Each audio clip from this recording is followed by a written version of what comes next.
여러분, 우리는 종종 이렇게 말합니다. 나는 가난한 집에서 태어났으니 어쩔 수 없어. 그러나 그 말 속에는 이미 포기의 씨앗이 숨어 있습니다. 정주영은 바로 그 말부터 거부한 사람이었습니다. 그는 운명을 탓하지 않았습니다. 그에게 가난은 피해야 할 저주가 아니라 극복해야 할 첫 번째 시험이었습니다. 시골의 초라한 초가집에서 태어난 그는 어린 나이에 이미 세상의 냉혹함을 알았습니다. 밥 한 그릇을 얻기 위해 들판을 뛰어다녔고 학교에 갈 형편이 안 되어 교과서 대신 세상을 책으로 삼았습니다. 그러나 그 가난은 그를 꺾지 못했습니다. 오히려 그 가난이 그의 마음에 불을 지폈습니다. 그는 스스로에게 다짐했습니다. 나는 지금 아무것도 없지만 이 빈손으로 세상을 바꿀 것이다. 어린 소년의 그 다짐은 단순한 욕심이 아니라 생존의 외침이었습니다. 그때부터 그는 자신을 불쌍히 여기지 않았습니다. 그는 가난을 상태가 아니라 태도로 보았습니다. 그것이 바로 인생의 첫 전환점이었습니다. 사람들은 환경이 인간을 만든다고 말하지만 정주영은 인간이 환경을 만든다고 믿었습니다. 아무것도 없는 현실에서도 그는 언젠가 반드시 큰일을 할 사람으로 자신을 바라보았습니다.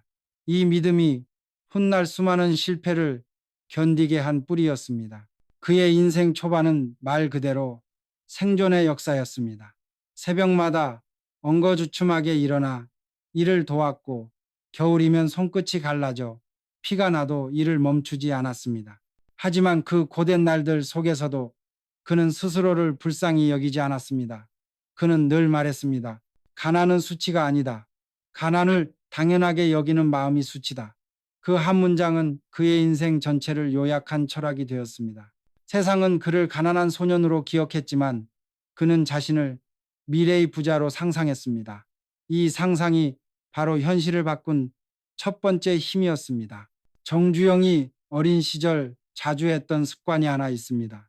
바로 생각의 메모입니다. 그는 아무 종이 조각이나 잡히는 대로 손에 들고 머릿속에 떠오르는 생각을 적었습니다. 나는 내 손으로 회사를 세울 것이다. 나는 언젠가 나 같은 아이들이 공부할 수 있는 학교를 세울 것이다. 그 글씨들은 삐뚤빼뚤했지만 그 안에는 강철 같은 의지가 담겨 있었습니다. 그의 세계관은 이미 가난을 피하는 법이 아니라 가난을 다루는 법을 배우는 데 있었던 것입니다. 그의 주변에는 늘 같은 말을 하는 사람들이 있었습니다. 너 같은 놈이 뭘 할 수 있겠니? 서울에는 똑똑한 사람들이 넘쳐난다. 그러나 정주영은 그 말에 상처받기보다 오히려 분노를 연료로 삼았습니다. 그는 분노를 원망으로 쓰지 않았습니다. 대신 그것을 결심으로 바꿨습니다.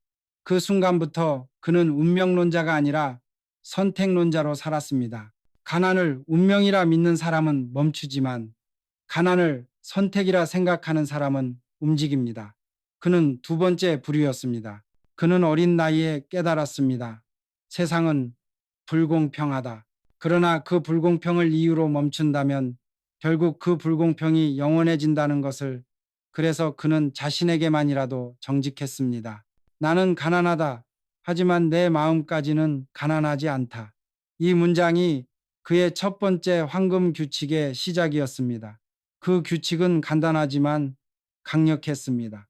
가난을 운명으로 여기지 말라.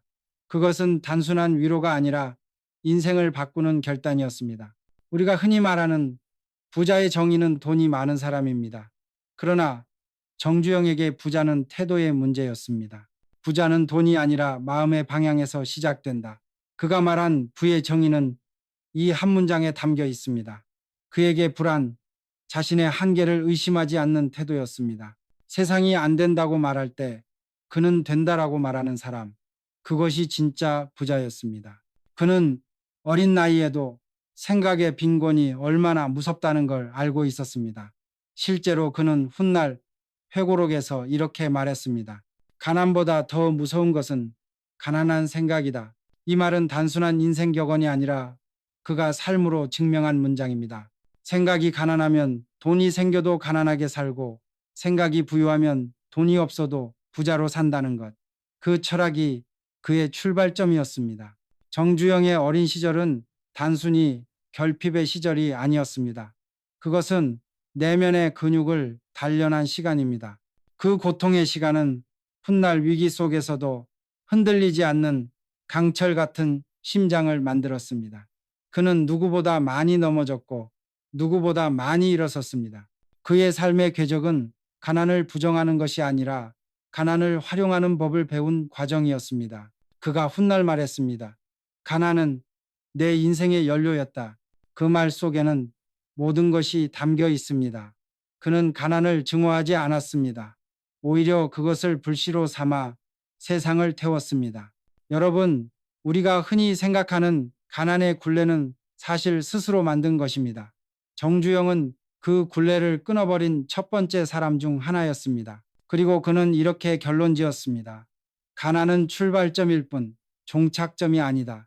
그 말은 수많은 청년의 삶을 바꾸었고 여전히 우리에게 유효한 질문을 던집니다. 당신은 지금 가난을 운명으로 받아들이고 있는가? 아니면 그것을 넘어서려 하는가? 그 대답이 바로 당신의 내일을 결정할 것입니다. 서울로 향하던 길은 먼지와 땀으로 가득한 여정이었다. 정주영은 집안의 마지막 재산이던 소 한 마리를 몰고 걸었습니다.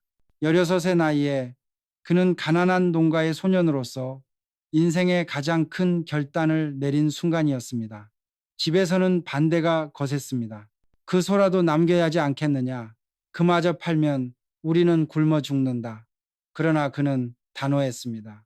이 소를 팔면 나는 새로운 세상을 살 수 있을 거야. 아무도 믿지 않았습니다. 하지만 그 한 번의 걸음이 한국 산업사의 서막을 여는 첫 발자국이었습니다. 그 길은 단순한 이동이 아니었습니다. 그것은 운명을 옮겨놓는 여정이었습니다. 해가 머리 위에서 내리쬐고 신발 밑창은 닳아 없어졌습니다. 하지만 그는 멈추지 않았습니다. 땀으로 젖은 옷과 갈라진 발바닥은 그에게 하나의 상징이었습니다. 포기하지 않으면 나는 살아남는다. 그 소를 팔아 얻은 돈은 많지 않았습니다. 그러나 정주영에게 그 돈의 크기는 중요하지 않았습니다. 그는 돈보다 가능성을 샀습니다. 사람들은 훗날 이렇게 말했습니다. 그는 소를 팔러 갔다가 현대를 사왔다. 이 한 문장은 전설이 되었지만 그 안에는 더 깊은 의미가 숨어 있었습니다. 그는 단순히 물건을 판 것이 아니라 가난과의 거래를 끝낸 것입니다. 그는 가난을 팔고 희망을 사왔습니다. 그날 이후로 그의 인생은 완전히 달라졌습니다. 서울에 도착한 그는 허름한 여인숙에서 첫 밤을 보냈습니다. 방 안에는 곰팡이 냄새가 가득했고 몸을 누일 자리조차 좁았습니다. 하지만 그는 그곳에서 인생의 첫 번째 선언문을 썼습니다. 종이 한 장 위에 떨리는 손으로 이렇게 적었습니다. 나는 반드시 내 이름으로 된 회사를 세울 것이다. 그 문장은 지금으로부터 수십 년이 지나도 여전히 한국인의 기억 속에 남아 있습니다. 그에게 서울은 거대한 시험장이었습니다. 가진 것도 아는 사람도 믿을 사람도 없었습니다. 그러나 그는 두려워하지 않았습니다. 그는 자신에게 한 약속을 지키고 싶었습니다. 가난은 내 운명이 아니다. 그 믿음이 그를 움직였습니다. 그리고 그 믿음이 주변의 모든 비웃음을 침묵시켰습니다. 정주영은 그때를 이렇게 회상했습니다. 나는 그날 처음으로 알았다. 인생은 기다리는 게 아니라 만들어가는 것이라는 걸. 그 깨달음은 이후 그가 내린 모든 결정의 출발점이 되었습니다. 은행 문을 두드릴 때, 새로운 공사에 도전할 때, 세상이 안 된다고 말할 때마다 그는 그때의 자신을 떠올렸습니다. 소를 몰고 먼 길을 걸었던 그 어린 소년의 걸음이 결국 거대한 제국의 첫 걸음이었다는 것을. 그의 삶은 수많은 사람들에게 질문을 던집니다. 당신은 오늘 무엇을 팔아 미래를 살 것인가? 그는 소를 팔았지만 우리는 때로 두려움이나 안락함을 팔아야 할지도 모릅니다. 그때의 선택이 미래를 결정합니다. 그는 그날을 인생의 상징으로 삼았습니다. 소를 판 날은 단순히 돈을 번 날이 아니라 인생의 주인이 된 날이었습니다. 그는 말했습니다. 그날 나는 가난의 노예에서 벗어나 자유인이 되었다. 이 말은 단순한 회상이 아니라 인간의 근본적인 선언이었습니다.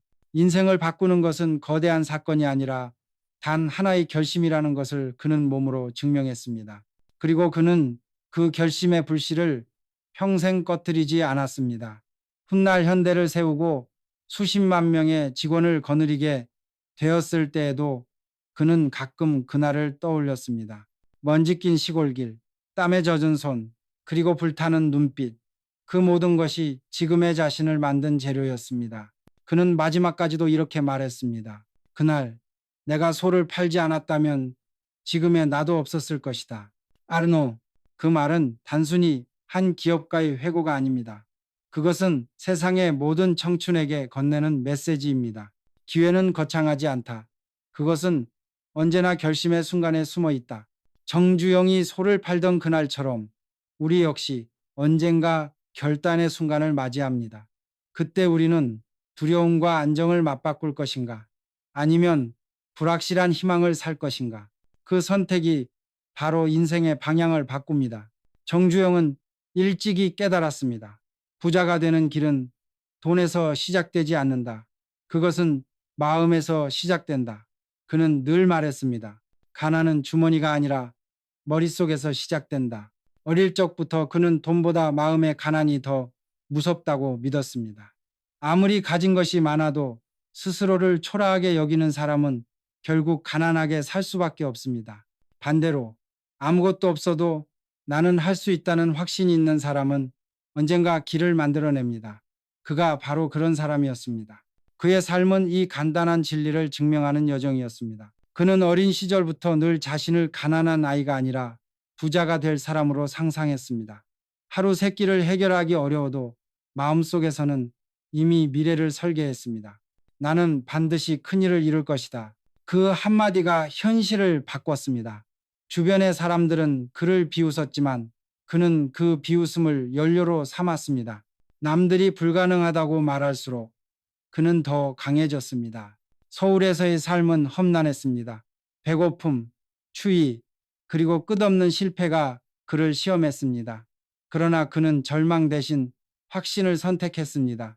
여인숙에서 굶주린 밤을 보내며 그는 노트 한 귀퉁이에 이렇게 적었습니다. 오늘의 고통은 내일의 증거가 된다.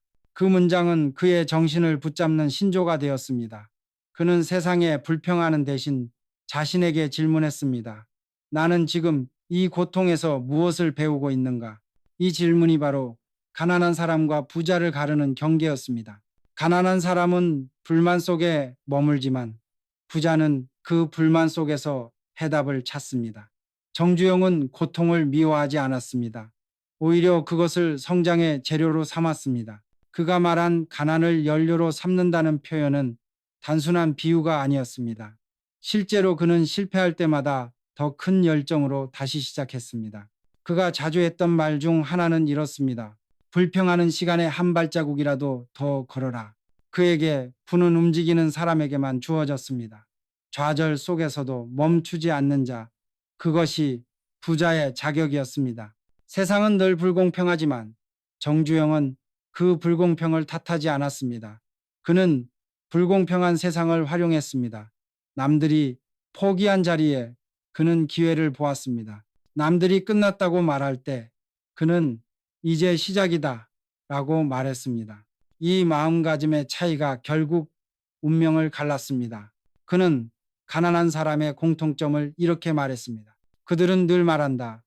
나는 원래 안 돼. 나는 운이 없어. 아니, 그 말은 마치 자기 자신에게 거는 주문과 같았습니다. 한번 그렇게 믿으면 그 인생은 정말로 그렇게 됩니다. 그러나 부자는 다르게 말합니다. 아직은 안 됐지만 언젠가는 된다. 이 작은 문장 차이가 인생 전체를 바꿉니다. 정주영은 그런 신념으로 살았습니다. 그는 늘 말했다. 내가 못하는 일은 없다. 단지 아직 안 해봤을 뿐이다. 이 확신이 그의 모든 도전의 출발점이었습니다. 그는 돈이 없어도 꿈을 꾸었고 배경이 없어도 행동했습니다. 그리고 그 행동 하나하나가 현대라는 제국의 벽돌이 되었습니다. 그가 훗날 임직원들에게 한 말은 지금 들어도 생생합니다. 가난한 사람은 늘 이유를 찾는다. 왜 안 되는지, 왜 어려운지. 하지만 부자는 방법을 찾는다. 어떻게 하면 되는지 이 단 한 줄의 말이 그가 살아온 모든 방식을 요약합니다. 서울 거리에서 소년이던 그는 매번 이렇게 속삭였습니다. 나는 언젠가 내 이름을 남길 것이다. 오신유. 그 확신이 있었기에 추위도 배고픔도 그를 꺾지 못했습니다. 그는 스스로에게 매일 말했습니다. 가난은 일시적이지만 포기는 영원하다. 그 문장이 그의 인생을 지배했습니다. 그리고 마침내 그 마음가짐이 현실을 바꾸었습니다. 그가 세운 작은 가게는 점점 커졌고 언젠가 현대라는 이름이 세상에 울려 퍼졌습니다. 그러나 그는 그 순간에도 말했습니다. 이 모든 것은 돈이 아니라 마음에서 시작되었다. 그 말은 단순히 철학이 아니라 진실이었습니다. 여러분, 부자가 되고 싶은가요? 그렇다면 먼저 마음을 바꾸십시오. 나는 안 된다는 생각을 버리십시오. 그 한 문장을 버리는 순간 세상이 달라집니다. 정주영은 그것을 삶으로 증명했습니다. 그의 첫 번째 부는 통장에 찍힌 숫자가 아니라 마음속에서 시작된 믿음의 장고였습니다. 그는 늘 이렇게 말했습니다. 가난은 선택이고 부는 태도다. 앤들. 이 짧은 문장이 그의 인생의 출발점이자 우리 모두에게 던지는 첫 번째 도전입니다.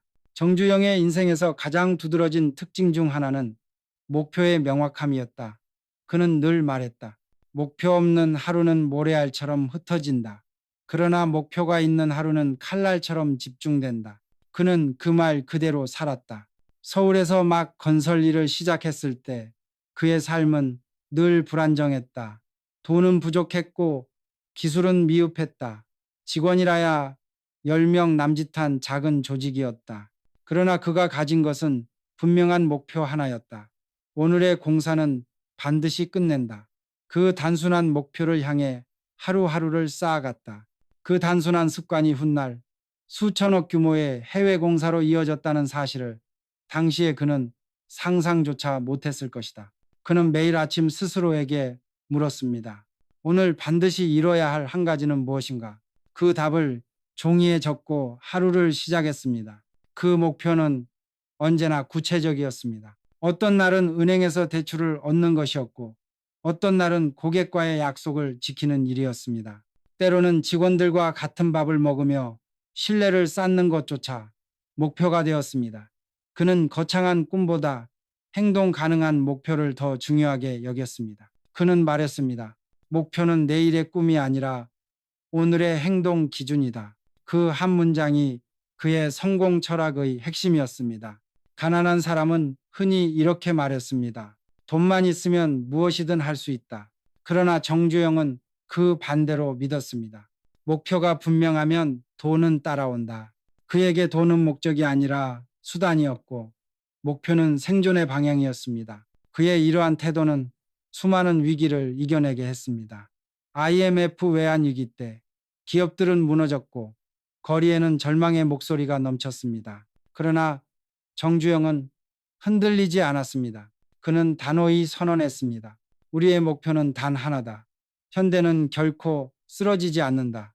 완자. 그 믿음이 회사를 지탱했고 직원들에게 새로운 힘을 불어넣었습니다. 그는 젊은 시절에도 같은 원칙을 지켰습니다. 현장에서는 늘 가장 먼저 도착했고 회의에서는 가장 먼저 방향을 제시했습니다. 목표가 없는 조직은 배가 없는 배다. 그 말처럼 그는 늘 방향을 먼저 세웠습니다. 그의 목표는 단지 돈을 버는 것이 아니었습니다.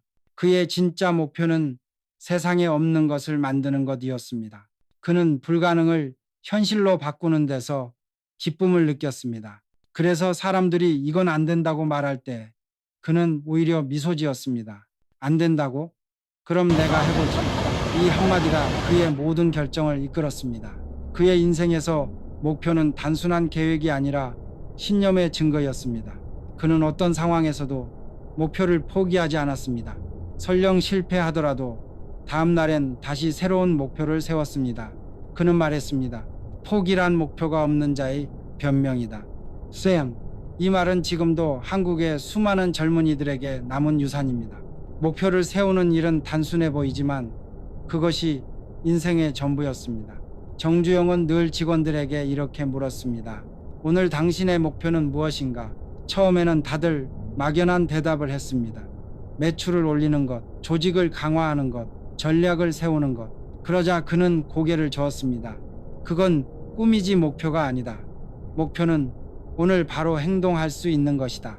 그는 현실적이면서도 강력한 사고방식을 가졌습니다. 그의 목표는 구체적이고 행동으로 옮길 수 있었으며 매일의 루틴으로 쌓였습니다. 그는 말했습니다. 작은 목표들이 모여 큰 길을 만든다. 오늘 세운 목표가 내일의 회사를 만든다. 여러분, 목표가 없는 사람은 늘 남의 시간에 끌려갑니다. 그들은 남의 성공을 부러워하며 자신이 왜 그 자리에 있지 못한지 묻습니다. 그러나 정주영은 반대로 살았습니다. 그는 남의 목표를 부러워하지 않았습니다. 그는 자신의 목표를 매일 새로 만들었습니다. 그에게 하루는 단순한 시간이 아니라 성취의 단위였습니다. 그가 남긴 마지막 교훈 중 하나는 이렇습니다. 가난한 사람은 목표를 세우지 않고 부자는 목표로 산다. 그 문장은 여전히 시대를 넘어 울립니다. 왜냐하면 그것이 단순한 교훈이 아니라 그의 인생 전체가 증명한 진실이기 때문입니다. 여러분, 오늘 당신의 목표는 무엇입니까? 그 목표가 작더라도 괜찮습니다. 중요한 것은 방향을 세우는 일입니다. 왜냐하면 방향이 없는 노력은 허공에 흩어지고 방향이 있는 노력만이 인생을 바꾸기 때문입니다. 오늘의 작은 목표가 내일의 성공이 됩니다. 정주영의 인생이 바로 그 증거였습니다. 그의 하루는 언제나 목표로 시작했고 그 목표들이 쌓여 현대라는 거대한 산맥이 되었습니다.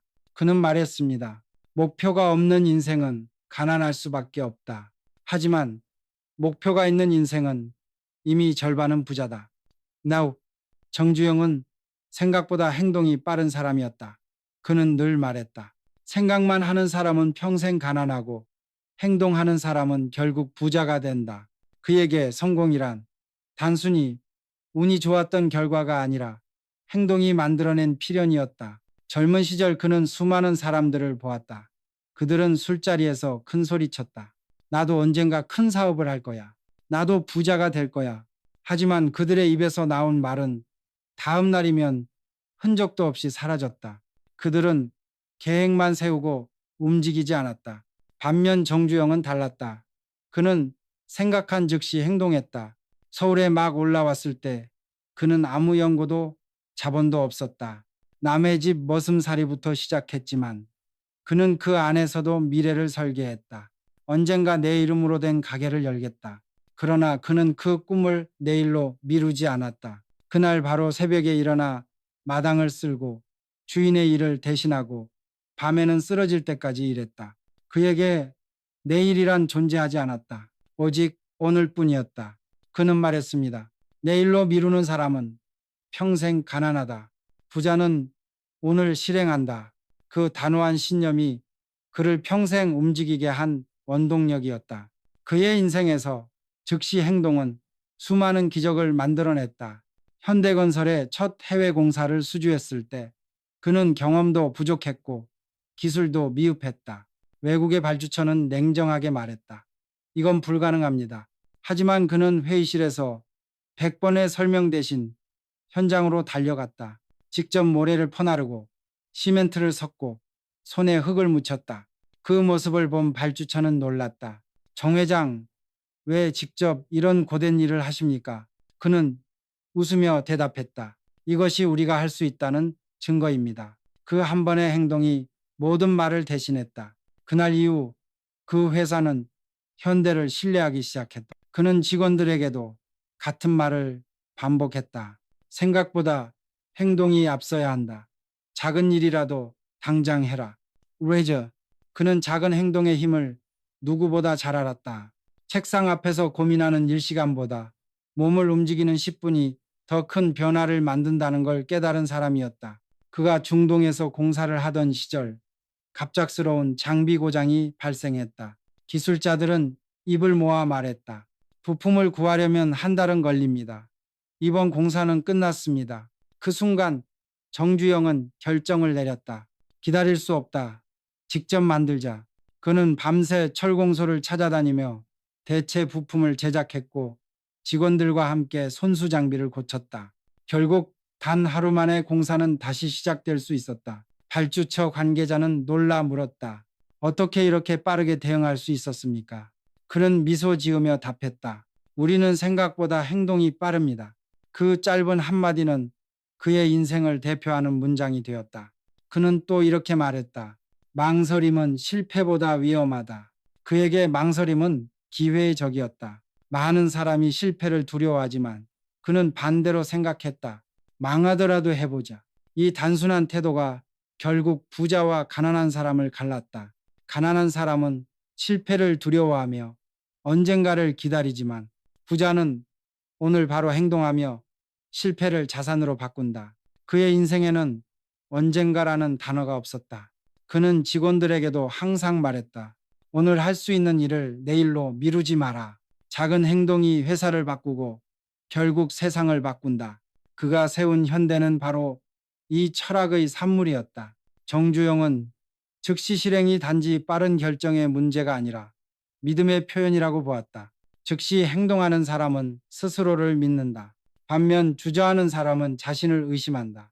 그는 말했습니다. 즉시 행동은 자신감의 증거다. 두려움을 이기려면 움직여라. 여러분, 우리는 종종 이렇게 말합니다. 준비가 되면 시작하겠다. 하지만 그는 이렇게 반박했습니다. 시작해야 준비된다. 아멘. 그의 인생이 바로 그 증거였습니다. 그는 작은 행동이 만드는 거대한 변화를 누구보다 잘 알았습니다. 그는 하루의 시작을 행동으로, 하루의 끝을 실행으로 마무리했습니다. 그의 손끝에서 생각은 현실이 되었고, 불가능은 가능으로 바뀌었습니다. 여러분, 지금 머릿속에 떠오르는 생각이 있다면 지금 당장 시작하십시오. 그것이 책 한 장을 펼치는 일이든, 전화 한 통을 거는 일이든, 그 작은 행동이 당신의 인생을 바꿀 수도 있습니다. 정주영이 그랬듯이 말입니다. 생각은 누구나 할 수 있다. 하지만 실행은 용기가 있는 자만이 한다. 그는 그 용기로 세상을 바꾸었습니다. 그리고 우리에게 남긴 교훈은 단 하나입니다. 지금 하라. 내일은 이미 늦다. 정주영의 성공에는 언제나 공통된 리듬이 있었다. 바로 시간을 다루는 법이었다. 그는 평생을 두고 이렇게 말했습니다. 돈은 잃어도 다시 벌 수 있다. 그러나 한 번 흘러간 시간은 돌아오지 않는다. This is the 그는 시간을 다루는 능력이야말로 부자의 핵심 조건이라고 믿었습니다. 그의 젊은 시절은 그야말로 시간과의 싸움이었습니다. 남들이 잠을 잘 때 그는 움직였고 남들이 한숨 쉴 때 그는 계획을 세웠습니다. 하루 24시간을 그는 철저히 잘게 쪼갰었습니다. 아침에는 현장을 점검하고 낮에는 거래처를 찾아다니며 밤에는 다음 날의 일을 구상했습니다. 그에게 시간은 단순한 흐름이 아니라 재산이었습니다. 그리고 그는 그 재산을 결코 낭비하지 않았습니다. 한 번은 이런 일이 있었습니다. 작은 회사 시절 일본의 투자자들과 중요한 미팅이 예정되어 있었습니다. 그는 약속 시간보다 무려 30분 일찍 도착했습니다.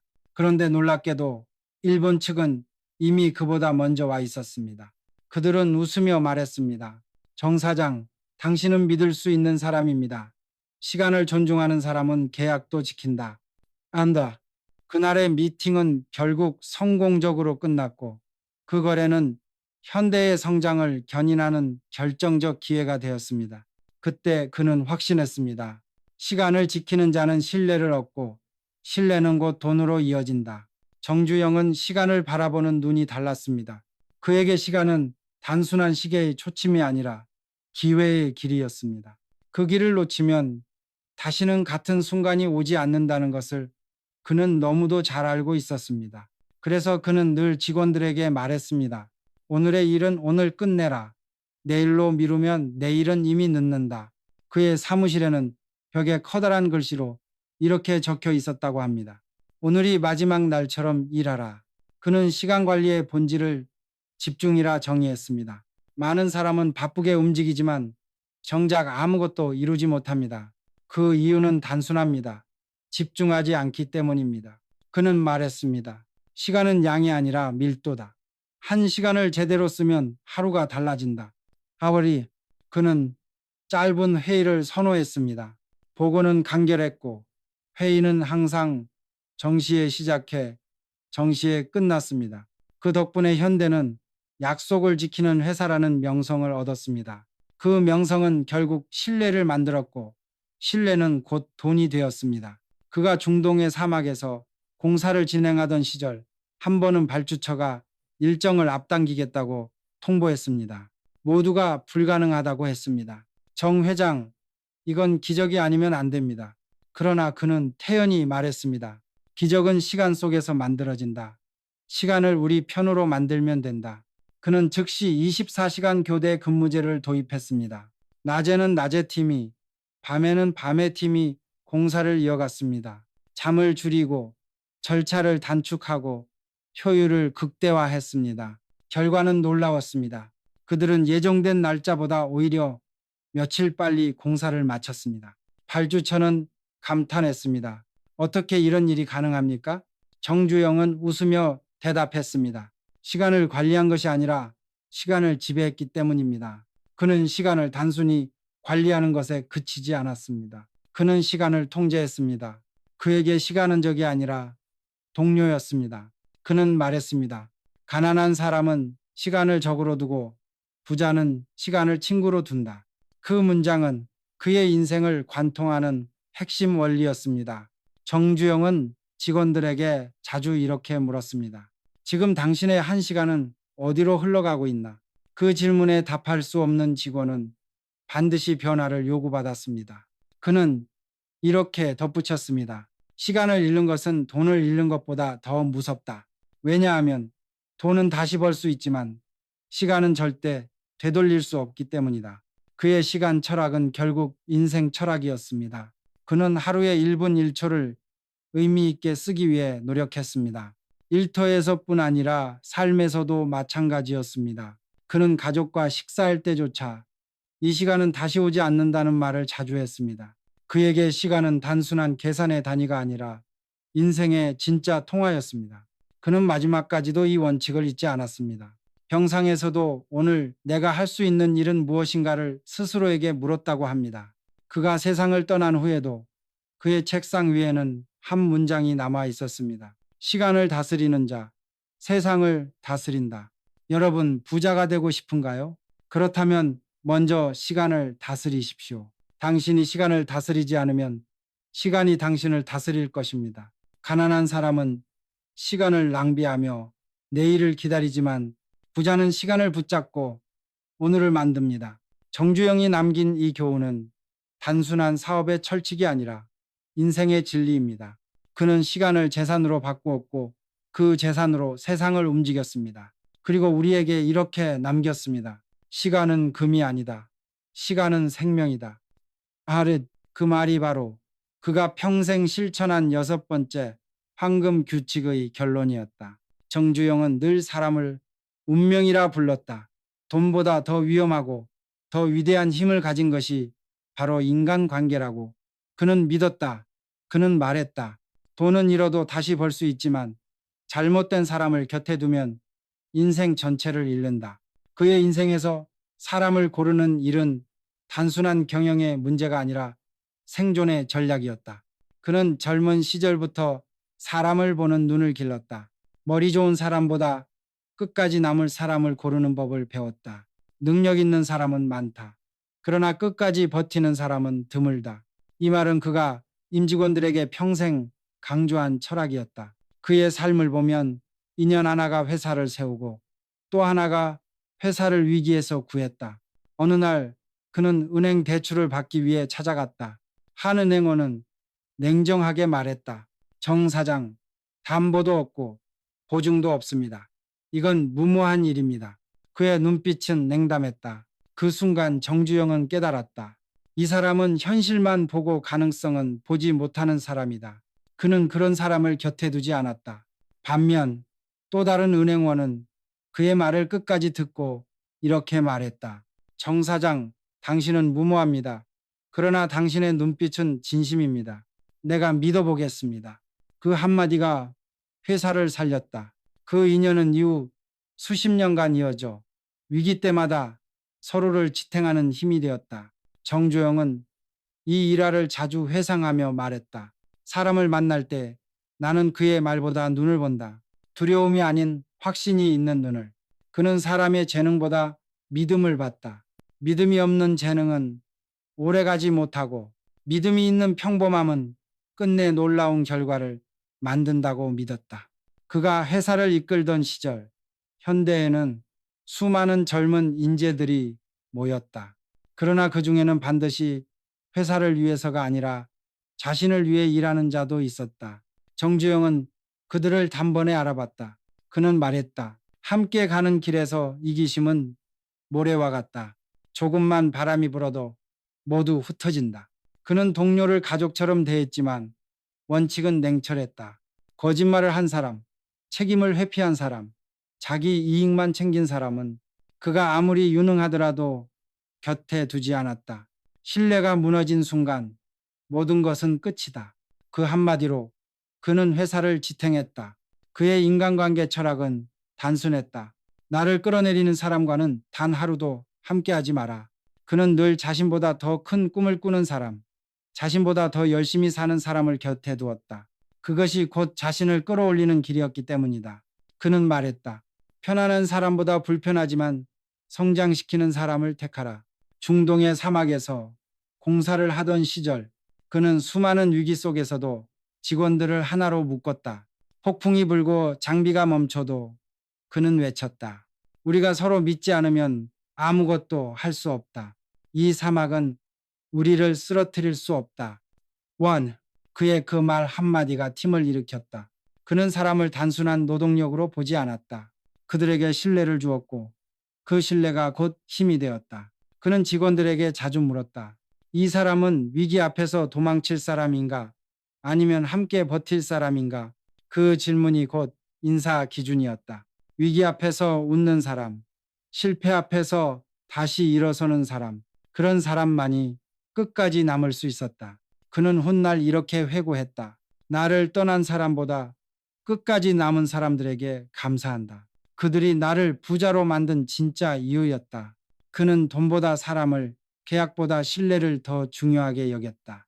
여러분, 우리는 종종 이렇게 묻습니다. 나는 어떤 사람들과 어울리고 있는가? 정주영은 그 질문의 답이 곧 미래라고 믿었습니다. 그는 말했다. 곁에 있는 사람이 당신의 내일이다. 수용, 늘 불평하는 사람, 늘 핑계만 찾는 사람, 늘 안 된다고 말하는 사람과 어울리면 결국 그들의 인생이 당신의 인생이 된다. 반대로 당신을 믿어주는 사람, 당신의 가능성을 먼저 말해주는 사람과 함께라면 당신은 그들의 믿음 속에서 성장하게 된다. 정주영의 삶이 그것을 증명했다. 그는 자신을 믿어준 사람과 함께 불가능을 해냈고 그를 의심한 사람들은 결국 사라졌다. 그는 말했다. 사람은 돈보다 무섭고 돈보다 귀하다.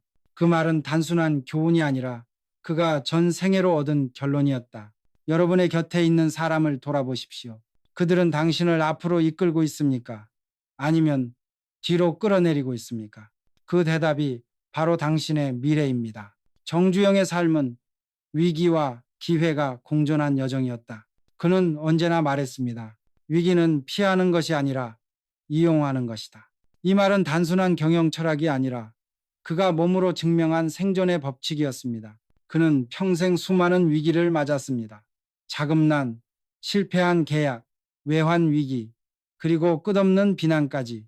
하지만 그는 결코 무너지지 않았습니다. 오히려 위기가 올 때마다 그는 더 단단해졌습니다.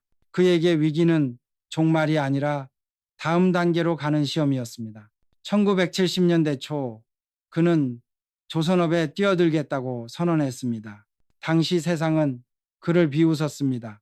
한국이 배를 만든다고? 한국은 철강도 없고 기술도 없다. 만약 한국이 배를 만든다면 그 배는 바다에 가라앉을 것이다. 그 말은 조롱처럼 들렸지만 정주영은 미소를 지었습니다. 그렇다면 바다에 띄우면 되겠지. 그는 두려움 대신 결심을 선택했습니다. 그것이 바로 울산조선소의 시작이었습니다. 그는 영국으로 날아가 은행가들을 만나 말했습니다. 나는 세계에서 가장 큰 조선소를 지을 것입니다. 당신들이 믿지 않더라도 나는 이 일을 반드시 해낼 겁니다. 나와 그의 눈빛 속에서 진심을 본 투자자들이 결국 돈을 빌려주었습니다. 그 결과 울산의 황량한 벌판 위에 세계 최대의 조선소가 세워졌습니다. 그 첫 배가 바다에 떠오르던 날, 그를 비웃던 사람들은 모두 침묵했습니다. 한국은 해냈습니다. 그리고 정주영은 그 중심에 있었습니다. 그는 그날을 이렇게 회상했습니다. 벽을 만났을 때 나는 돌아가지 않았다.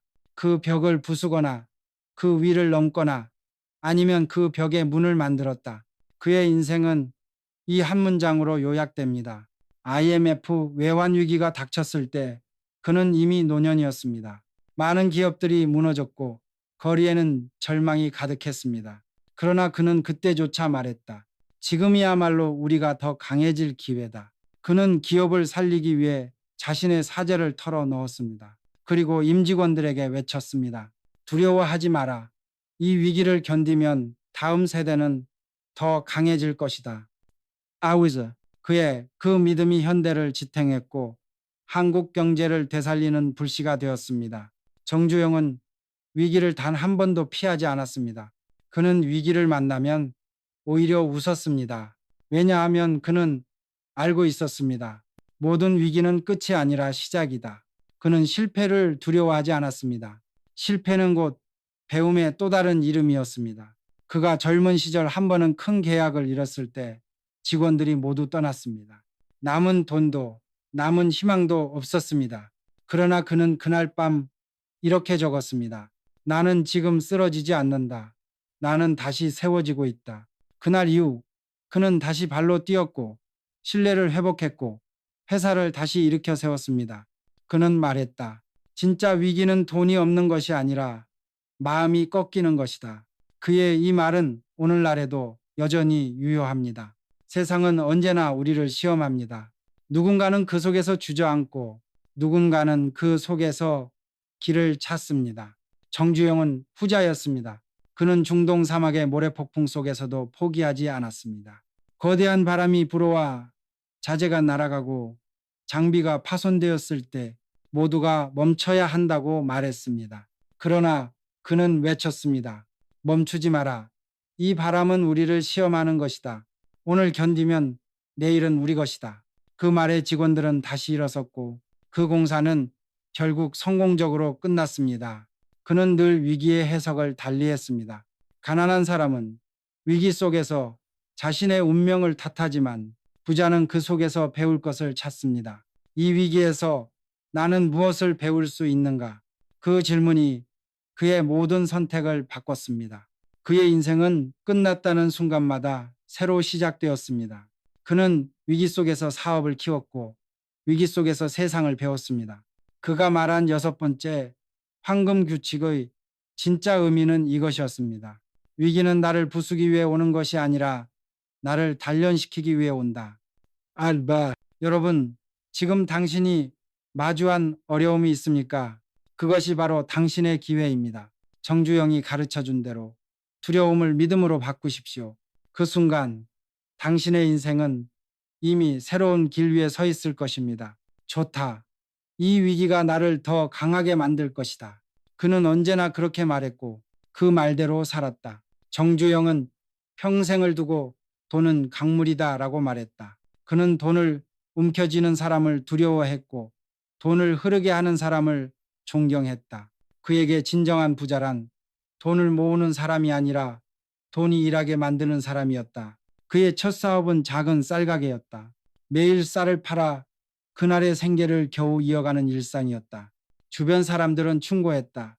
정 사장, 남은 돈은 절대 쓰지 말고 묻어둬야 합니다. 세상은 언제 무너질지 모릅니다. 그러나 그는 고개를 저었다. 돈은 묻으면 썩는다. 움직이면 살아난다. 그는 남은 돈으로 더 많은 쌀을 사들였고 더 먼 지역과 거래를 시작했다. 위험해 보였지만 그 결정은 결국 가게를 키웠고 신뢰를 넓혔다. 그는 그때 깨달았다. 돈은 내 손에 있을 때는 작지만 움직일 때 커진다. 그 단순한 원리가 그의 인생을 지배했다. 훗날 그가 건설업, 조선업, 자동차 산업까지 확장할 때도 그 철학은 변하지 않았다. 그는 늘 모든 자금을 다음 단계로 흘려보냈다. 정주영에게 투자란 도박이 아니라 순환이었다. 그는 말했습니다. 돈은 물과 같다. 흐르면 생명을 주고 고이면 썩는다. 그래서 그는 위기일수록 돈을 움켜쥐지 않았다. 오히려 과감히 투자를 늘렸다. 현대건설이 해외 공사에 진출할 때 많은 이들은 그를 비난했다. 정 회장, 지금 가진 돈도 부족한데 왜 모래밭에 돈을 뿌립니까? 그는 단호히 답했다. 멈추면 죽는다. 흘리면 산다. 그의 이 말은 단순한 용기가 아니라 확신이었다. 그는 자금을 투입할 때마다 반드시 방향을 먼저 세웠다. 돈은 아무데나 흘려서는 안 된다. 옳은 사람, 옳은 목적, 옳은 시기에 써야 한다. 그는 세 가지 원칙을 지켰다. 일 방향이 옳은가? 이 사람이 믿을 만한가? 삶 지금이 적기인가? 이 세 가지가 맞지 않으면 그는 한 푼도 쓰지 않았다. 그러나 세 가지가 맞아떨어질 때는 망설임 없이 전 재산을 걸었다. 그는 투자란 결국 미래에 대한 믿음이라고 보았다. 가난한 사람은 지금의 돈만 본다. 부자는 내일의 가능성을 본다. 그의 모든 사업 결정은 이 한 줄에서 비롯되었다. 그는 IMF 시절에도 이 철학을 버리지 않았다. 대부분의 기업들이 돈을 움켜쥐고 버티던 시기, 그는 오히려 투자를 확대했다. 돈을 숨기면 죽는다. 돌리면 산다. 그는 그렇게 말하며 새로운 시장으로 뛰어들었다. 결과적으로 그 선택은 현대를 다시 일으켜 세운 계기가 되었다. 정주영은 자주 이렇게 말했다. 돈은 사람과 같다. 머물 곳이 없으면 떠난다. 그러나 머물 이유를 주면 돌아온다. 그는 돈을 인간처럼 대했다. 그에게 돈은 도구가 아니라 신뢰의 증표였다. 그래서 그는 돈을 쓸 때 언제나 사람을 먼저 생각했다. 돈이 아니라 사람에게 투자하라. 사람이 돈을 벌고 돈은 사람을 따른다. 그는 실제로 그렇게 행동했다. 어느 날 해외 고객이 물었습니다. 정 회장, 왜 그렇게 위험한 투자를 계속합니까? 지금 가진 걸 지키는 게 더 안전하지 않습니까? 그는 웃으며 답했습니다. 지키려 하면 사라지고 쓰면 남는다. 이게 돈의 법칙이요. 그의 삶은 이 철학을 증명하는 연속이었다. 그는 번 돈을 다시 산업으로, 기술로, 사람에게로 돌렸다. 그 결과 그가 쏟아부은 돈은 다시 신뢰가 되어 돌아왔다. 그리고 그 신뢰는 더 큰 돈을 불러왔다. 정주영은 돈을 감정이 아닌 이성으로 다뤘다. 그는 탐욕 대신 순환을 택했다. 돈은 주인에게 충성하지 않는다. 흐르는 곳에 충성한다. 이 말은 그가 얼마나 돈의 본질을 이해했는지를 보여준다. 그가 세상을 떠난 뒤 그의 철학은 여전히 살아있다. 현대라는 이름 아래 흘러가는 자본의 물줄기 속에는 그의 믿음이 고스란히 흐른다. 그는 생전에 이렇게 말했다. 돈은 내 것이 아니다. 내가 죽어도 흐르는 강물처럼 다음 세대를 흘러야 한다. 여러분, 돈을 붙잡지 마십시오. 돈은 붙잡는 자의 손가락 사이로 빠져나갑니다. 돈을 움직이십시오. 그때 돈은 당신을 위해 일하기 시작할 것입니다. 정주영은 마지막까지 이렇게 말했다. 돈이 멈추는 순간 인생도 멈춘다. 그러나 돈이 흐르는 순간 인생은 끝없이 확장된다. 그의 아홉 번째 황금 규칙은 지금도 여전히 유효하다. 돈은 지키는 것이 아니라 흐르게 하는 것이다. 정주영이 남긴 가장 큰 유산은 돈도 건물도 기술도 아니었다. 그것은 신뢰였다. 그는 평생을 두고 이렇게 말했다. 돈은 잠시의 자산이지만 신뢰는 평생의 자본이다. 그는 사업 초기부터 신뢰를 가장 큰 무기로 삼았다. 쌀가게 시절 그는 손님이 돈을 내지 않아도 웃으며 말했다. 괜찮습니다. 다음에 주세요. 사람들은 이상하게 여겼습니다. 하지만 그 손님들은 며칠 뒤 반드시 돌아와 빚을 갚았습니다. 그는 그때 깨달았습니다. 신뢰는 이익보다 느리게 쌓이지만 무너지면 모든 것이 끝난다. 그는 약속을 생명처럼 여겼습니다. 어떤 계약이든 어떤 거래든 한 번 말한 것은 반드시 지켰습니다. 그가 한 번은 해외 발주처에 잘못된 자재를 납품했을 때 직원들은 대책을 세우느라 분주했습니다. 그는 그들을 멈추게 하고 이렇게 말했습니다. 잘못했으면 고쳐야 한다. 당장 새 자재를 보내라. 비용이 얼마가 들든 신뢰를 잃는 것보다 싸다. 그 결단으로 손실은 컸지만 그 회사는 오히려 현대를 더 깊이 신뢰하게 되었습니다. 그들은 훗날 더 큰 계약을 맡겼습니다. 정주영은 신뢰를 눈에 보이지 않는 통화라고 불렀습니다. 그는 말했습니다. 은행에 돈을 맡기는 것보다 사람에게 신뢰를 맡겨라. 신뢰는 이자가 붙는다. 그의 이 말은 단순한 비유가 아니었습니다. 그가 쌓은 신뢰는 세대를 넘어 현대를 움직이는 보이지 않는 힘이 되었습니다. 그는 늘 약속 시간을 지켰고 말 한마디를 무겁게 여겼습니다. 그가 외국과의 협상에서 통역을 거치며 수십 페이지의 계약서를 검토할 때도 그가 한 말은 언제나 같았습니다. 내가 한 말이 계약이다. 그 말 한마디는 종이보다 강했습니다. 그의 이름은 곧 보증이었습니다. 그 덕분에 수많은 나라의 은행과 기업들이 그를 믿고 거래했습니다. 그의 신뢰는 사람들에게도 적용되었습니다. 직원들과의 관계에서도 그는 말보다 행동을 기준으로 삼았습니다. 그는 약속을 잘 지키는 사람을 누구보다 높이 평가했습니다. 한 번은 한 젊은 직원이 중요한 약속을 어겼습니다. 그는 크게 화내지 않았습니다. 대신 그에게 조용히 말했습니다. 약속을 어긴 순간 너는 돈 1,000만 원보다 큰 신뢰를 잃었다. 그 젊은 직원은 그 말을 평생 잊지 못했다고 합니다.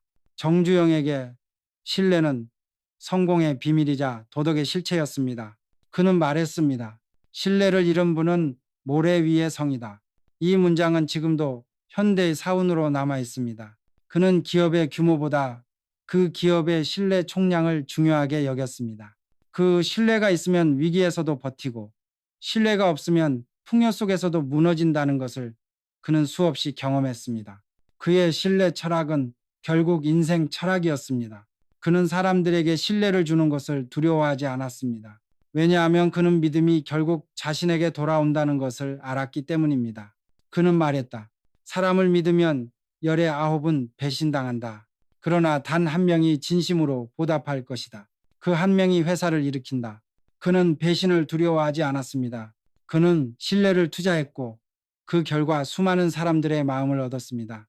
그의 장례식 날 수천 명의 직원과 거래처 인사들이 울었습니다. 그들은 입을 모아 말했습니다. 그는 우리에게 돈보다 믿음을 줬다. 그 신뢰는 지금도 현대의 심장 속에 흐르고 있습니다. 여러분, 신뢰는 단순히 좋은 이미지가 아닙니다. 신뢰는 세상을 움직이는 가장 강력한 힘입니다. 돈이 떨어져도 신뢰가 있으면 다시 일어설 수 있지만 신뢰가 무너지면 아무리 돈이 많아도 다시는 세워지지 않습니다. 정주영은 평생을 걸쳐 우리에게 이 사실을 가르쳤습니다. 그는 말했습니다. 신뢰는 보이지 않지만 가장 무겁다. 그의 인생은 바로 그 말의 증거였습니다. 오늘 우리가 해야 할 일은 단순합니다. 약속을 지키고 진심으로 말하고 거짓 없는 행동을 하는 것. 그 작은 신뢰의 조각들이 쌓여 인생의 거대한 자산이 됩니다. 정주영의 10번째 황금 규칙은 이렇게 마무리됩니다. 신뢰는 보이지 않지만 모든 것을 움직인다. 정주영은 말했습니다. 돈은 잃어도 다시 벌 수 있다. 그러나 시간은 잃는 순간 다시 오지 않는다. 그에게 시간은 곧 생명이며 가장 값비싼 자산이었다. 그는 젊은 시절부터 이 원칙 하나로 살았다. 시간을 다스리면 인생을 다스릴 수 있다. 그가 처음 서울에 올라왔을 때 그는 하루 3시간밖에 자지 않았습니다. 새벽엔 일하고 낮에는 배우고 밤엔 계획을 세웠습니다. 사람들은 그를 미쳤다고 했습니다. 왜 그렇게 잠도 안 자고 일만 하냐? 그는 웃으며 대답했습니다. 나는 잠을 줄이는 게 아니라 미래를 늘리는 중이요. 정주영에게 하루에 24시간은 결코 같지 않았다. 그는 시간의 질을 바꿔야 한다고 말했다. 가난한 사람은 시간을 흘려보내고 부자는 시간을 써서 키운다. 그의 말처럼 그는 단 한순간도 낭비하지 않았다. 그의 시간 철학은 3가지 원칙으로 요약된다. 1. 지배하라. 시간을 주도하라. 끌려가지 마라. 2. 우선순위를 세워라. 가장 중요한 일을 먼저 해라. 3. 즉시 행동하라. 미루는 자는 이미 실패한 자다. 그는 회의 시간을 철저히 통제했습니다. 말이 길면 결과는 짧다. 회의는 짧게, 행동은 길게 하라. 이 한 문장은 현대그룹의 조직 문화가 되었다. 한 번은 해외 바이어와의 미팅이 예정되어 있던 날, 폭우가 쏟아져 교통이 마비되었습니다. 주변 사람들이 말했습니다. 회장님, 오늘은 어차피 늦습니다. 내일로 미루시죠. 그는 즉시 택시를 잡아타고 빗속을 뚫었습니다. 결국 약속 시간에 겨우 도착했을 때 바이어는 놀란 눈으로 말했다. 이런 악천 후에 시간을 지킨 분은 처음 봅니다. 그날 체결된 계약은 현대를 세계 무대에 올려놓은 첫 관문이었습니다. 그는 늘 말했다. 시간을 지키는 자는 결국 신뢰를 얻는다. 신뢰를 얻는 자는 반드시 돈을 얻는다. 그에게 시간 관리란 곧 신뢰 관리였다. 정주영은 시간을 단순한 숫자로 보지 않았다. 그는 시간을 기회의 총량으로 봤다. 모든 사람에게 하루는 24시간이다. 그러나 어떤 사람은 그 24시간으로 인생을 바꾸고 어떤 사람은 아무것도 남기지 못한다. 그 차이는 의식에 있었다. 그는 매일 아침 직원들에게 한 가지 질문을 던졌습니다. 오늘 반드시 해야 할 일은 무엇인가? 그 단순한 질문이 회사를 움직이게 했다. 목표 없는 하루는 낭비였고 계획된 하루는 성공의 시작이었다. 그는 시간을 돈보다 귀하게 다루었다. 그는 회의 중에도 시계를 보지 않았다. 대신 마음속으로 계산했다. 20분이 1억 원의 가치를 만들 수 있을까? 그 질문에 아니오라고 생각되면 그는 즉시 회의를 중단했다. 정주영은 말했습니다. 시간을 낭비하는 것은 돈을 버리는 것보다 더 어리석은 짓이다. 돈은 다시 벌 수 있지만 어제는 다시 살 수 없다. 그의 시간 철학은 위기 속에서 더욱 빛났다. 중동 사막 공사 시절 발주처가 일정 단축을 요구했습니다. 모두가 불가능하다고 했지만 그는 결심했습니다. 시간은 도망가는 것이 아니라 잡는 것이다. 그는 24시간 교대 근무를 도입했고 낮에는 낮의 팀이 밤에는 밤의 팀이 일했습니다. 그 결과 예정일보다 앞당겨 공사를 완수했습니다. 그 순간 그는 확신했습니다. 시간은 흐르는 게 아니다. 다스리는 것이다. 그는 가난한 사람들의 가장 큰 착각을 이렇게 꼬집었다. 그들은 내일이 있다고 믿는다. 그러나 부자는 오늘이 마지막이라고 믿는다. 이 신념이 그를 평생 전진하게 했다. 정주영에게 시간은 단순히 시계의 초침이 아니었다. 그것은 기회의 맥박이었다. 그는 매일 그 맥박에 맞춰 살았다. 여러분, 지금 당신은 시간을 흘려보내고 있습니까? 아니면 시간을 지배하고 있습니까? 가난한 사람은 시간을 공짜로 생각하지만 부자는 시간을 금보다 귀하게 여깁니다. 왜냐하면 금은 다시 찾을 수 있지만 시간은 단 한 번뿐이기 때문입니다. 정주영의 11번째 황금 규칙은 이렇게 끝납니다. 시간을 지배하는 자가 결국 인생을 지배한다. 정주영은 정규 교육을 오래 받지 못했습니다. 그는 중학교도 다니지 못했고 배움의 기회는 늘 부족했습니다.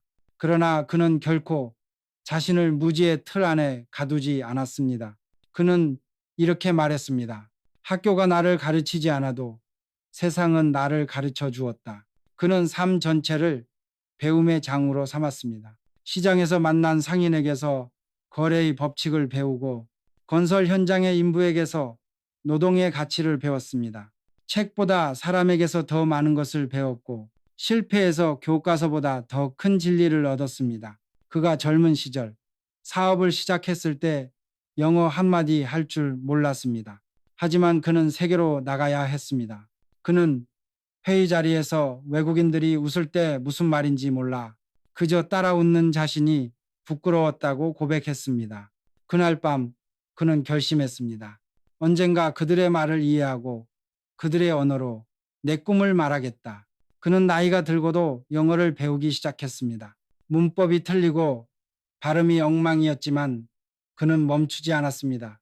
그의 그 끈질긴 배움이 결국 세계 무대에서 그를 당당하게 만들었습니다. 그는 언제나 말했습니다. 배우는 자는 두려움을 잃는다. 모르는 걸 인정하지 않는 자가 진짜 무지한 자다. 그는 현대그룹을 세운 후에도 공부하는 조직을 만들었습니다. 건설회사는 벽돌만 쌓는 곳이 아니다. 배움을 멈추면 회사도 멈춘다. 그는 임직원들에게 늘 신문을 읽게 했고 매주 회의 때마다 새로운 기술과 시장 동향을 보고하게 했습니다.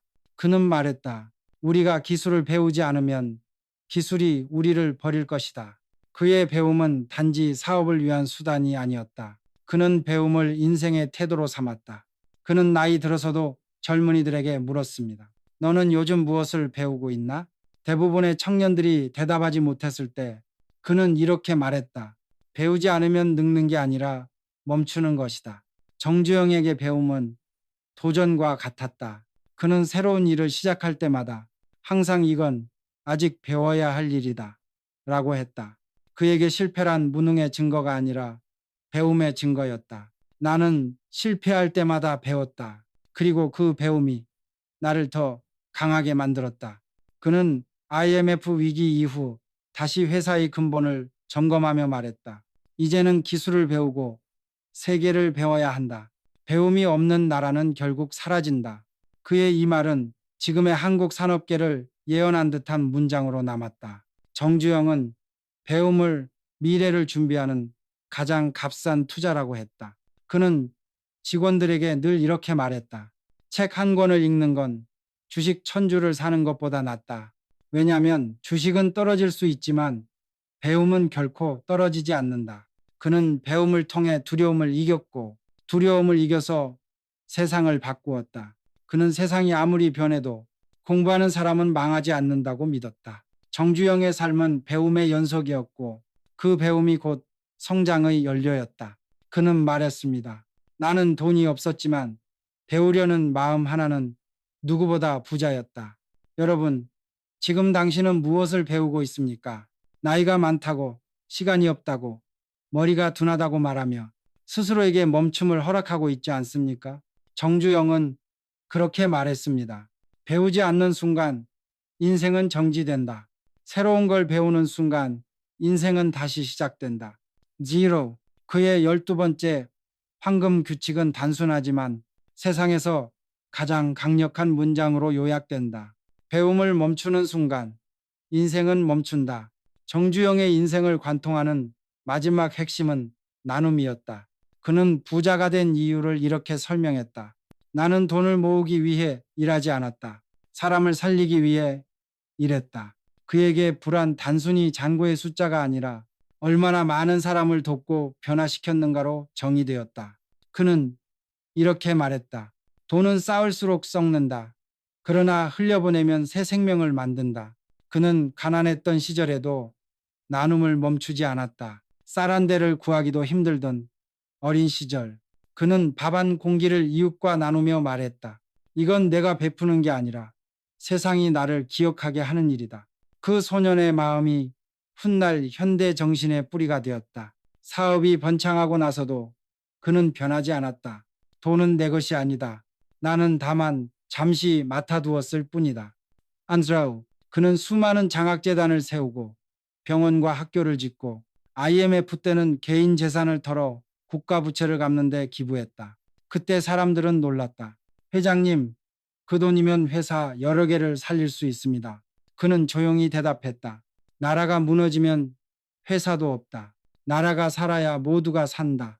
그의 철학은 명확했다. 돈은 흘러야 생명을 가진다. 그는 베풀면 반드시 돌아온다고 믿었다. 가난한 사람은 늘 내 것도 부족하다고 말한다. 그러나 부자는 나눌 게 있다고 말한다. 그의 말은 단순하지만 강력한 진실이었다. 그의 나눔은 계산이 없었다. 한 번은 작은 하청업체의 사장이 그에게 찾아와 울먹였다. 회장님, 자금난으로 문을 닫게 생겼습니다. 많은 사람들이 그를 외면했지만 정주영은 계약서를 꺼냈다. 이 계약을 당신에게 주겠소. 대신 다시 일어나시오. 몇 년 뒤 그 하청업체는 현대의 든든한 파트너가 되어 돌아왔다. 그 사장은 눈물로 말했다. 회장님이 저를 살리셨습니다. 이제 제가 회장님의 믿음을 갚겠습니다. 정주영은 웃으며 답했다. 그 믿음이 바로 돈보다 귀한 자산이오. 그는 베풀물 투자로 보았다. 나눔은 사라지는 게 아니다. 돌고 돌고 결국 더 크게 돌아온다.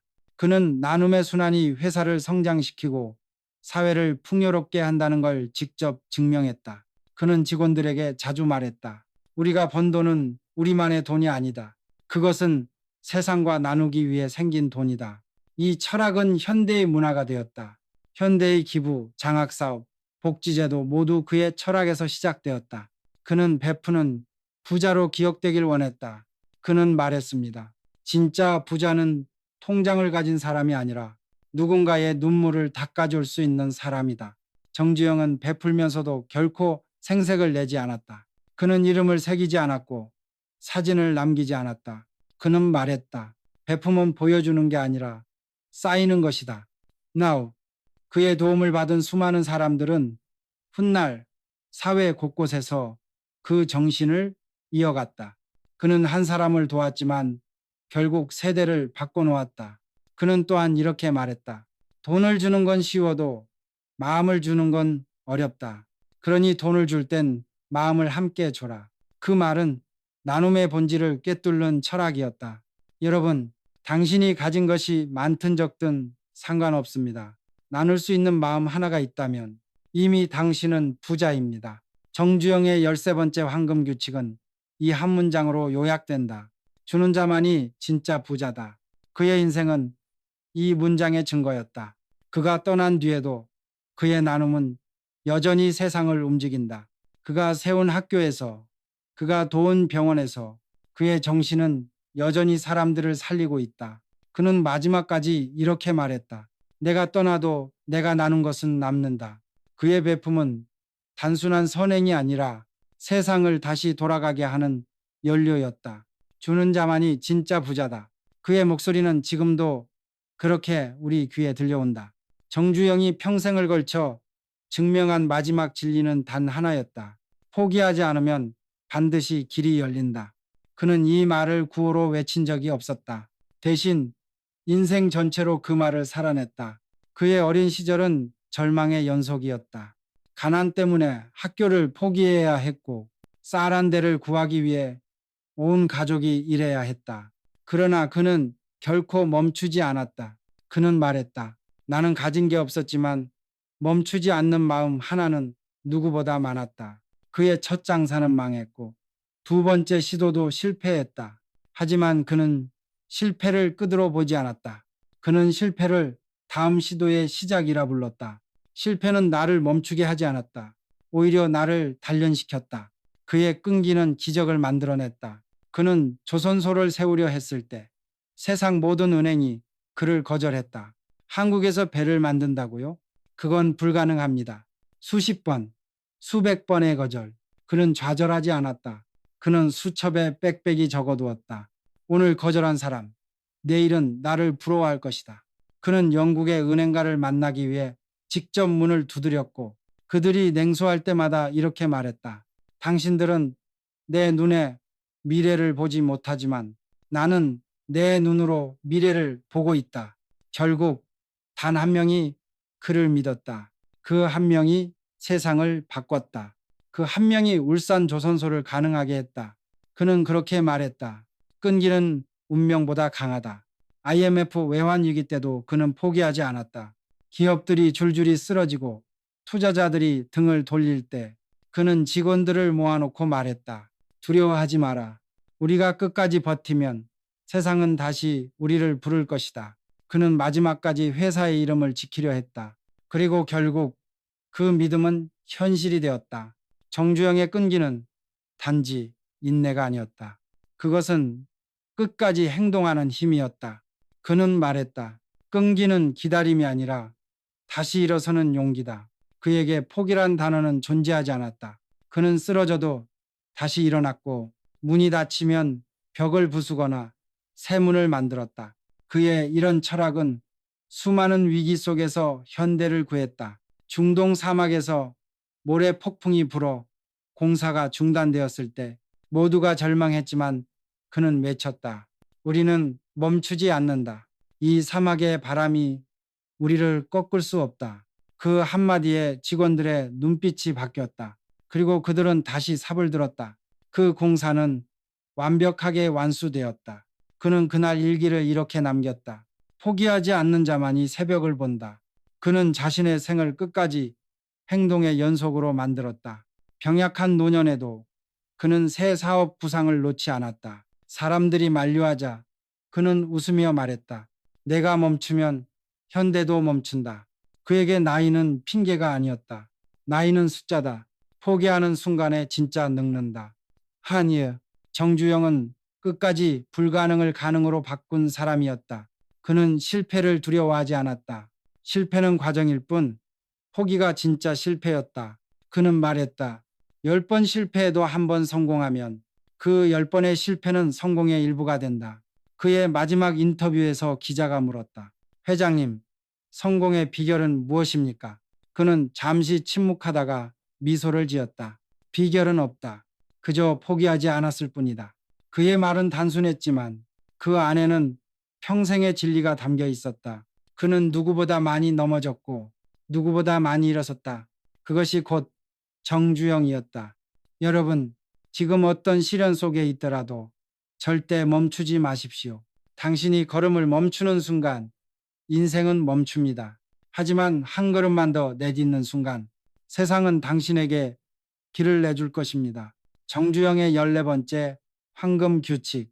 그의 모든 삶이 증명한 한 문장. 포기하지 않는 자만이 끝내 승리한다. 알아. 그는 마지막까지 포기하지 않았고, 그래서 그는 끝내 이겼다. 정주영의 인생은 거대한 도전의 연속이었지만, 그의 정신은 단 하나로 기결된다. 인간의 한계는 생각이 정한다. 그는 불가능을 의심하지 않았다. 오히려 불가능이라는 말을 들을 때마다 그는 그 말 속에서 길을 보았다.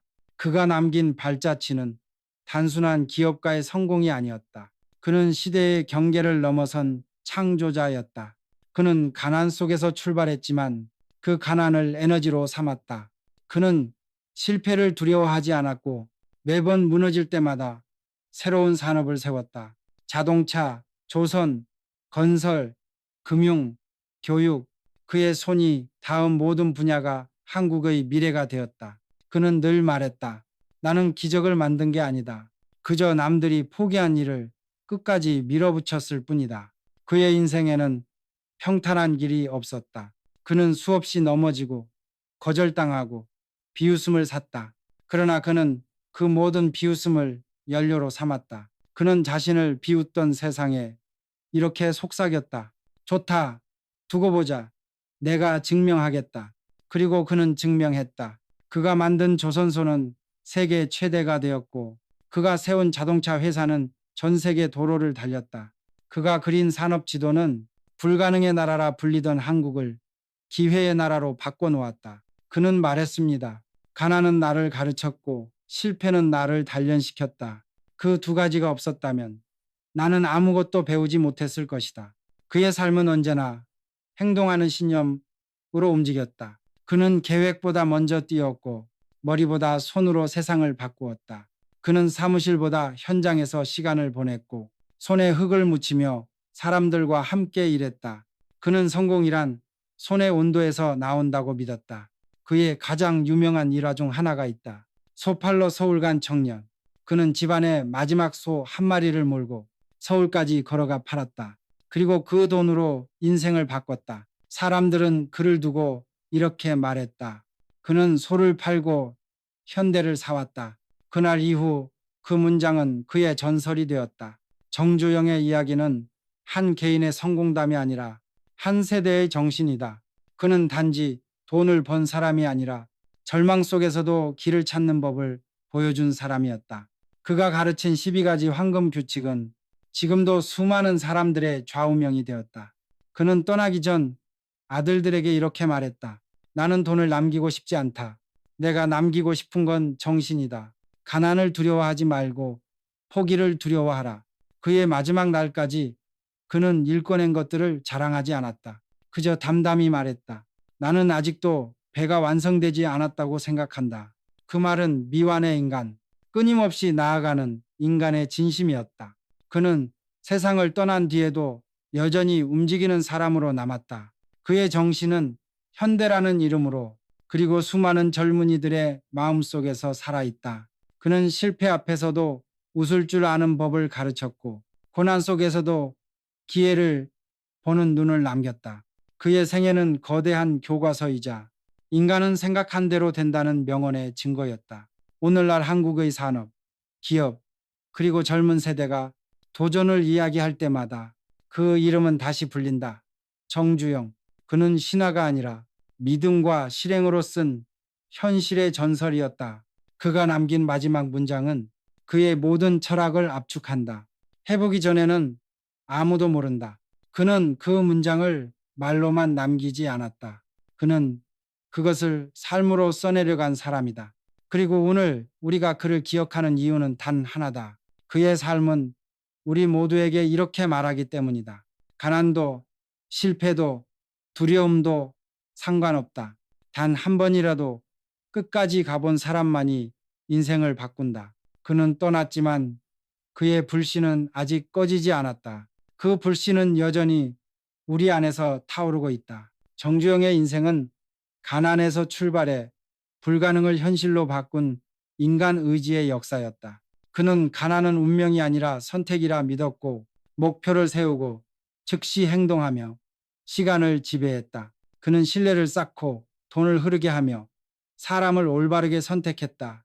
위기 속에서 기회를 보았고 배움을 멈추지 않았으며 마지막까지 포기하지 않았다. 그에게 불안 단순한 재산이 아니었다. 주는 자만이 진짜 부자라 믿었고 그의 나눔은 세대와 국가를 살렸다. 그가 남긴 12가지 황금 규칙은 지금도 삶의 지침으로 남아있다. 그의 철학은 간단하지만 강렬하다. 해보기 전에는 아무도 모른다. 그는 불가능을 의심하지 않은 인간이었고 포기를 모르는 인간이었다. 정주영의 불씨는 여전히 우리 안에서 타오른다.